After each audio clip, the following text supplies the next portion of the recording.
Okay, well, welcome to week 2 of our asynchronous creative writing class. This should be a pretty short video. Just got a couple of quick notes to make, and also just want to mention that I might not make videos every week. I probably won't need one next week. Although I don't know, maybe I will one more next week, and then from time to time, especially we're just getting started, I think it makes sense to just touch base and try to explain things above and beyond what's written on Canvas. So this week's work is posted. I see some of you have already dove into that. I will be grading the quizzes and reading over the observation exercises in the next couple of days. I just wanted to make sure there was plenty of time for everybody to post those. I think they're all just about there now. So I'll be going over those soon. And then the only other things I want to talk about is just, in case there needs to be clarity on point of view, the different points of view I mentioned in one of the discussion questions, I wanted to talk briefly about that. And then a little note about this is our first discussion board for a story. So I wanted to just discuss that very briefly, how that's going to look, what I'm expecting, and how I'll proceed with that. And then just a brief note about what's upcoming next week. Next week, we should have a first short story written pretty much by the end of the week. So, don't feel like when you see the syllabus, say week 3, first short stories due. That's, first of all, just as a rough draft.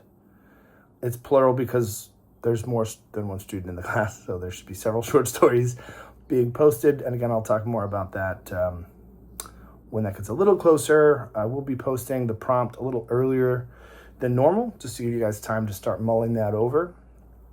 But again, I'll circle back to that at the end of the video here. So again, this week's work is up.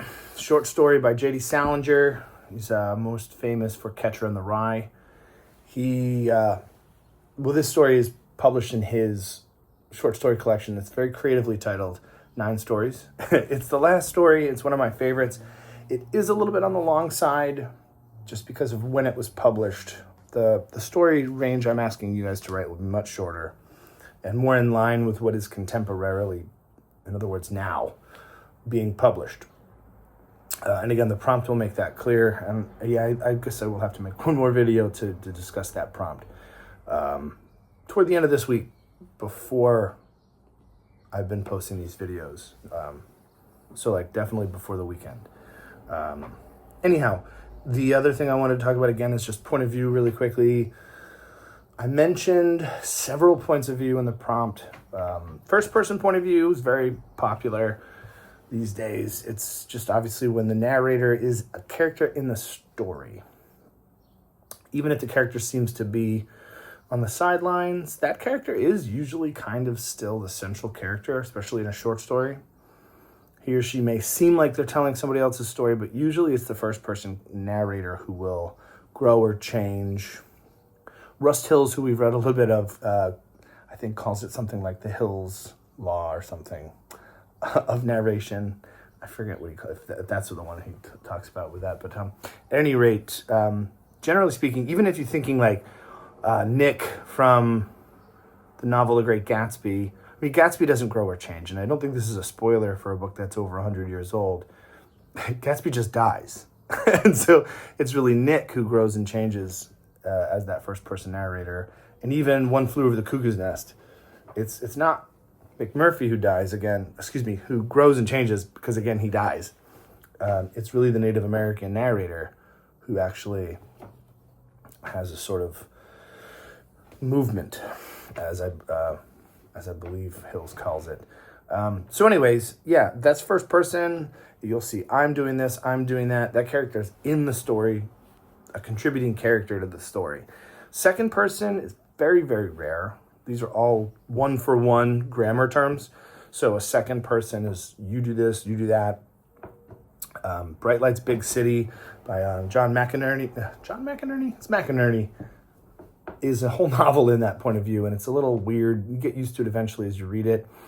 Otherwise, it's short stories. It often sounds like instructions, or there's clearly the sense that you as a reader are eavesdropping on a conversation. So that's a really weird one. It's not very common. I would recommend you probably don't want to experiment with that, although, I don't know. If you really have a good idea for it, I'd love to see it. It's supposed to be kind of a fun class. The other one is third person, and there are different variations of third person depending on how close or far away we are from the mind or minds of the characters. So, for the most part. So, third person limited, we are stuck on one character. A really great example of that is Alice in Wonderland. When you read Alice in Wonderland, if you ever do, or if you have, you only go where Alice goes. You only know what Alice knows. Everything is, it's almost like the video game perspective of if you're racing a car and you want to do first person point of view, you'd see the hood of the car as you're driving around the track. If you want third person, you might toggle that and you're hovering over the character's head. That's third person. Third person limited will be stuck to just one character. It's limited to that one character. Even then, there's some variation with how close we get. A third person narrator could only go where the character goes and know what they know. If it's really, really close, if that character goes to sleep, nothing happens in the story. But the narrator could also sort of be hovering there and letting us know what they're doing while they're sleeping. Just depends on how far into that person's brain we get. And then, of course, there's omniscient.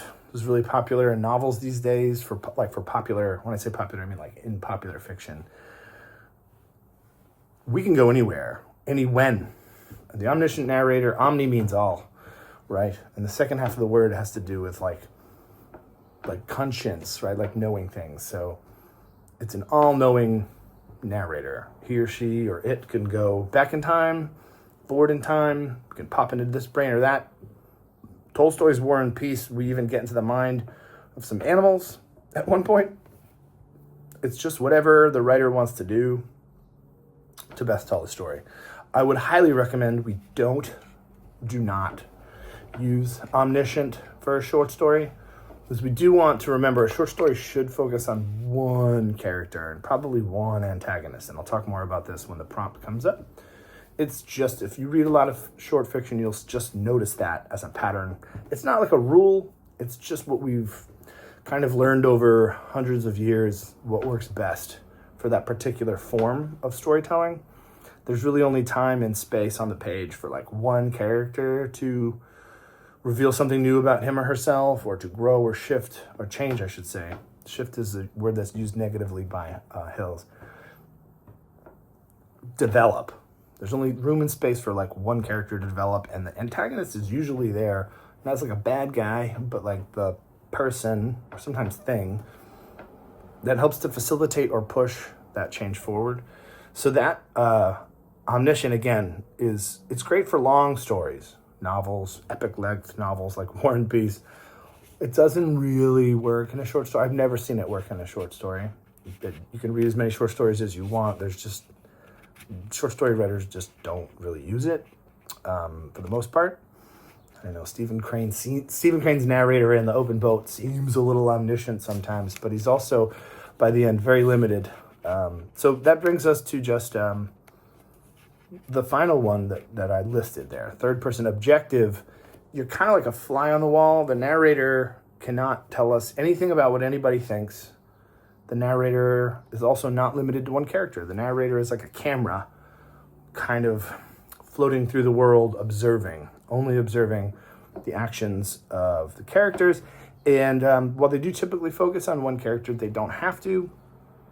We won't know what anyone's thinking. We'll just see. We can also smell, taste, etc. But we are not getting mental access.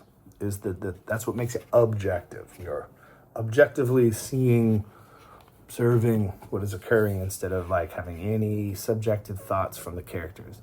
So those are the ones. We've got first person, right? The characters in the story. We have second person, very rare. You do this, you do that. And then there's the variations of third person. Limited, focused on one character, only knowing what they know, going where they go. Objective, again, just kind of watching it as if you were, watching a story from the next bar stool over, watching this all happen. You can still hear things, see things, smell what it smells like in there, know the room temperature, but you're not knowing what anybody's thinking. And then, of course, omniscient, which I think we should eschew. In other words, probably not try to use for the purposes of this course. We're going to focus on short stories.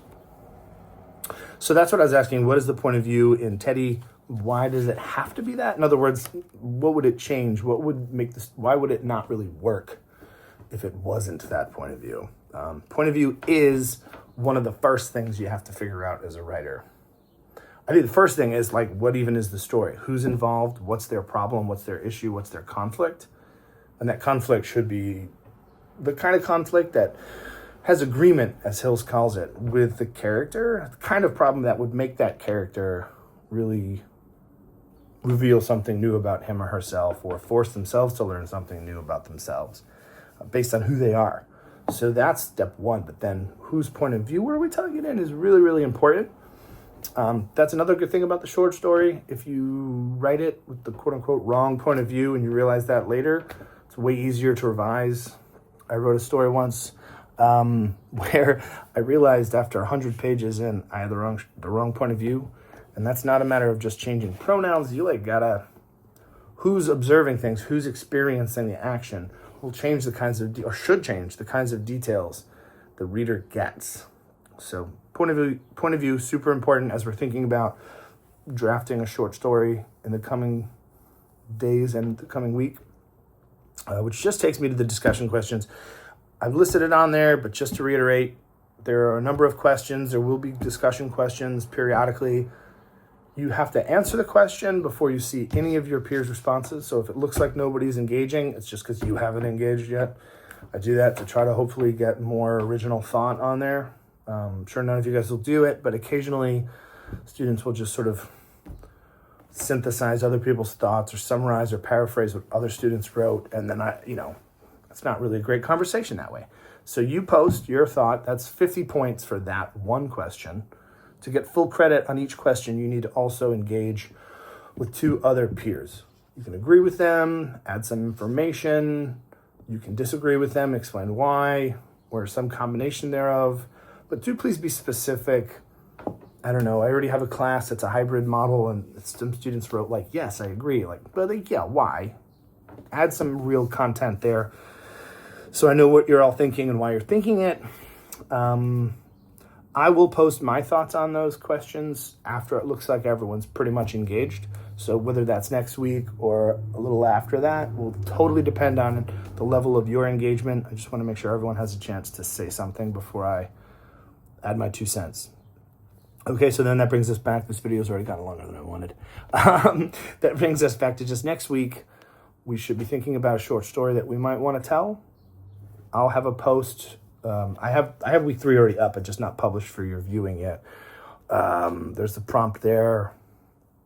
I will make another video. Hopefully I can keep it much shorter than this, explaining exactly what I mean by some of the things in that prompt. And then if you guys ever have any questions, of course, about this week or next week's prompt that I'll be posting, feel free to hit me up. You have my email. I've only heard from a couple of you so far. So, as long as everything's cool, that's cool. Just keep posting, keep doing the work, keep up on it. But again, if there's any questions or issues with this week's work, last week's work, or the prompt when it's posted, please don't hesitate to contact me. Otherwise, I guess hopefully you enjoy Teddy. And I don't know. I'll talk to you again later.